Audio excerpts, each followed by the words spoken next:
नमस्कार साथियों। ये है तलवाड़ा झील, वार्ड नंबर 17।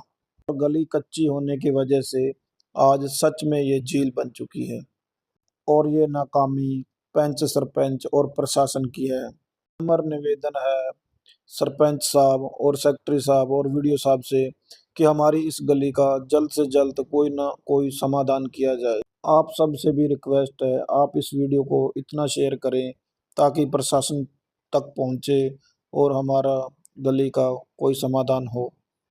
हाँ, एक बात और, यहाँ पे मिट्टी डलवाएं, कल को कोई लड़ाई हो या कोई जाली माली नुकसान हो तो उसकी जिम्मेवारी प्रशासन, सरपंच, सेक्रेटरी और वीडियो साहब की होगी। धन्यवाद।